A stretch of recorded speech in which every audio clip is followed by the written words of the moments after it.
Alexander with Climbing Mountains Media YouTube channel. We're back with another segment of Contractor Horror Stories. I'm here with a return guest, MIguel Prieto, and he's going to be sharing a horror story with us. So take it away. All right, so this has got to be in 2016 or so, and we got called out to this property, and there's a couple, real nice, you know. They had issues with the electrical in their home, you know, faulty wiring, faulty lights. They said for us to go in and take a look. So I said, sure. We talked on the phone first. We head out to their home and to go do a walkthrough. When we get there, you know, I walk in the door expecting a normal, regular house, you know, having issues. No, her kitchen was like torn apart. So then I started thinking to myself, like, okay, well, they've done work here. So I asked them, I said, well, you know, why is the kitchen torn apart? And they're like, well, we hired a contractor to come and do a remodel.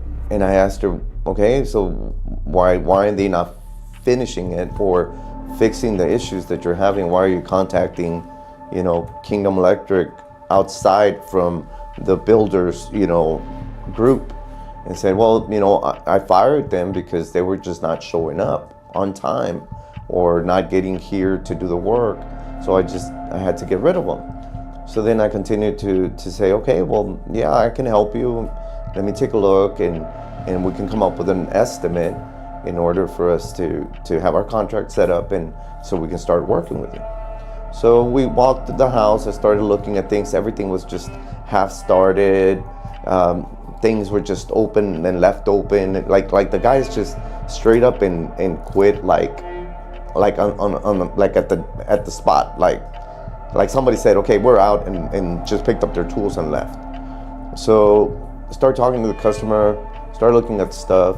I came up with an estimate, provided the estimate for the couple, and they accepted the pricing, they accepted the estimate. They were super happy. We were ready to start doing the job.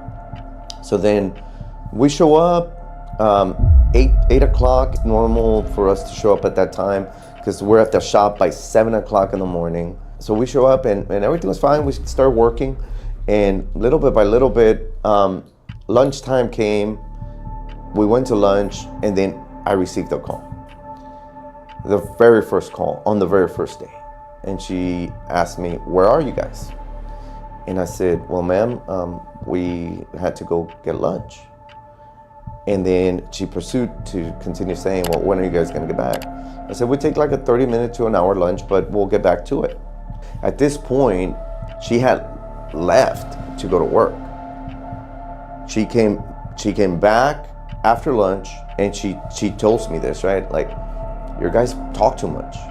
And I'm like, okay. I said, well, we're working and we're talking. And she's like, okay. So she leaves. We finish the day. We come back the next morning.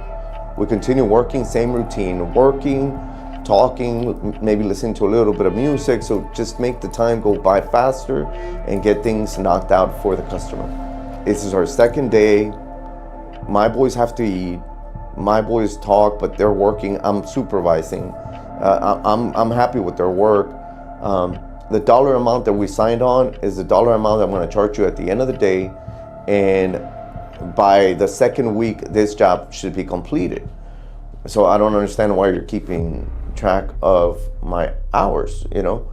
So we started seeing the red flags little bit by little bit. And as we kept on going, we're like, okay, how is she getting to see everything that we're doing? And this was a time where cameras were not as big as they are nowadays. Things started getting like really, really weird where, you know, we started paying attention to everything that moved in the house, everything that, you know, everything that we did. We're on pins and needles the whole time, and until we started noticing little lenses in different spots of the house. like in picture frames, like on the counter and on her desk, just a little figurine just pointing right to where we were working. So the husband comes. I had not seen the husband since the first time we had talked, as I figured this man would work later. The husband comes in, and you could tell that the husband was nervous. You could see the fear in the husband's eyes. Looking down when she spoke, there was just this ugly tension between them two, to the point where, you know, she did mention that one of the guys had used the restroom twice in that day. And at that point is when I said, ma'am, I'm gonna respectfully bow out of this contract.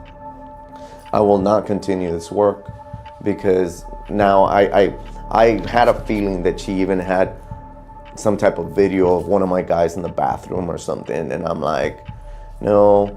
And what kind of gave me the green light of making the decision of, yeah, go on and leave, was the husband's face.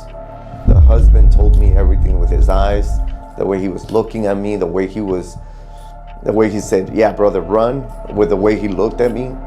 And his comment to her was, this is the third contractor that leaves. Don't take every job there, you know, that you get on your lap.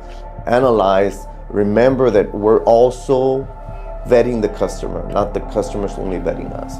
We're checking to see if it's going to be a good fit for us. And take your time. Blessings to everybody, and keep an eye out for those nightmares.